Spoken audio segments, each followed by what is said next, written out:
నమస్తే అండి.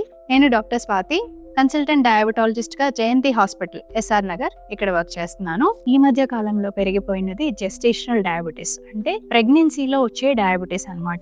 అది కూడా ఆల్మోస్ట్ ఒక 100 మంది ప్రెగ్నెంట్ లేడీస్ ఉన్నారు అని అంటే దానిలో 25% ఆల్మోస్ట్ 15% వరకు కూడా జెస్టేషనల్ డయాబెటిస్ వచ్చేస్తోంది ఇప్పుడు. సో జెస్టేషనల్ డయాబెటిస్‌లో ప్రెగ్నెన్సీలో షుగర్ పెరగటం వల్ల వీళ్ళ హెల్త్ ఎఫెక్ట్ అవ్వడమే కాకుండా బేబీ హెల్త్ కూడా ఎఫెక్ట్ అవుతుంది. సో జెస్టేషనల్ డయాబెటిస్‌లో షుగర్ కంట్రోల్‌లో పెట్టుకోవడం చాలా ముఖ్యం. దాంతో పాటు డెలివరీ అయిపోయిన తర్వాత జనరల్‌గా జెస్టేషనల్ డయాబెటిస్ అనేది తగ్గిపోతుంది. డయాబెటిస్ తగ్గిపోయి నార్మల్ అయిపోతుంది. కానీ ప్రెగ్నెన్సీలో డయాబెటిస్ వచ్చిన ఉమెన్‌కి డౌన్ ద లైన్ 5 ఇయర్స్ తర్వాత, 10 ఇయర్స్ తర్వాత డయాబెటిస్ వచ్చే అవకాశం చాలా ఎక్కువగా ఉంటుంది. అంటే వాళ్ళ బాడీలో ఆల్రెడీ డయాబెటిస్ ఒకసారి వచ్చి ఇన్సులిన్ రెసిస్టెన్స్ అనేది డెవలప్ అయ్యి ఉంది కాబట్టి వాళ్ళు తర్వాత జెస్టేషన్ డయాబెటిస్ అయిపోయిన తర్వాత, డెలివరీ అయిపోయిన తర్వాత కంటిన్యూస్‌గా రెగ్యులర్‌గా కనీసం సంవత్సరానికి ఒకసారన్నా షుగర్ చెకప్ చేసుకుంటూ ఉండాలి. సో వాళ్ళు డయాబెటిస్ వచ్చినా లేకపోతే ప్రీ డయాబెటిస్ స్టేజ్‌లో కొంచెం బార్డర్‌లో ఉంది అని తెలిసినా కూడా వెంటనే లైఫ్ స్టైల్ చేంజెస్ చేసుకొని